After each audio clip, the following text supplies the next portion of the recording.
ఇన్ని రోజులు కొత్త కొత్త సినిమాలు, క్రికెట్ మ్యాచ్లు, టీవీ సీరియళ్ళు ఇట్లాంటి వాటితోనే జనానికి కాలక్షేపం అనుకున్నా. కానీ ఇప్పుడు వాటన్నిటికంటే ఎక్కువగా మన లీడర్ల ముచ్చట్లు, వాళ్ళు చేసే పనులు చూస్తుంటేనే జనాలకి ఎక్కువగా టైంపాస్ అవుతుందంట.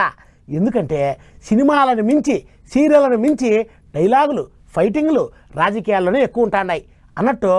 ఇటు అసెంబ్లీ, అటు పార్లమెంటు రెండూ ఒకసారే మొదలవుతున్నాయి ఈసారి. మరి మన వాళ్ళు ఏమేమి మాట్లాడబోతున్నారో ఓసారి చూసొద్దాం పదండి. మాటల యుద్ధానికి తయారైనరు లీడర్ సాబులు. మీటింగులలో దుబ్బెత్తి పోసుకునే కార్యానికి సై అంటున్నారు. ఇటు ఏపీ, తెలంగాణ అసెంబ్లీ మీటింగులు, అటు ఢిల్లీల పార్లమెంటు మీటింగులు ఒక్కటేసారి ఉన్నాయి. సోమవారం ఏపీ అసెంబ్లీ మీటింగులకు అన్ని తీర్ల ఏర్పాట్లు చేసిండ్రు. సైకిల్ పార్టీ ఎమ్మెల్యేలు, ఎమ్మెల్సీలు పసుపు రంగు బట్టలు వేసుకొని రావాలని చెప్పిండ్రాట. 10టికి గవర్నర్ సారు ముచ్చట్లు, అటెనక లీడర్లతోని మీటింగు ఉంటదట. మొత్తం 5 దినాలు అసెంబ్లీ మీటింగులు పెట్టాలని అనుకుంటారట. అంతేకాదు బడ్జెట్ లెక్కలు కూడా చెప్తారట. అన్నేమో గాని ఈసారి అసెంబ్లీ మీటింగులలో ఎగస్ పార్టీ వాళ్లకు, సర్కారు వాళ్లకు పంచాది గట్టిగానే నడిచేటట్టున్నది. ముఖ్యమంత్రి బాబు సారు పాత సర్కారు వాళ్ళ లెక్కలు, బొక్కలన్నీ బయటికి తీసి తెల్ల కాగితాలు విడుదల చేస్తానన్నాడు. అటు చూస్తే రాష్ట్రంలో లొల్లులు అయితాన్నాయి, పట్టించుకుంటలేరని అసెంబ్లీలో లొల్లికి తయారైనరు ప్యాన్ పార్టీ వాళ్ళు.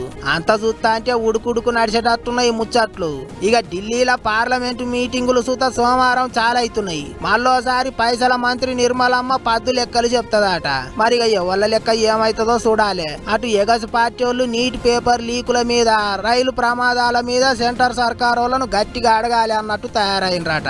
అక్కడ కూడా లొల్లి గట్టిగానే నడిచేటట్టున్నది. తెలంగాణలో 23 తారీఖు నుంచి అసెంబ్లీ మీటింగులు ఉన్నాయి. ఇచ్చిన హామీలు, కొలువుల మీద, సర్కారు వాళ్ళ మీద యుద్ధానికి తయారైనరు కారు పార్టీ వాళ్ళు, పువ్వు పార్టీ వాళ్ళు. జంగులాడాయి జోరుగా నడిచేటట్టున్నది. మొత్తానికి ఇటు 2 రాష్ట్రాలల్లా, అటు ఢిల్లీలా ముచ్చట్లతోని కాక పుట్టించేటట్టే ఉన్నారు లీడర్లు.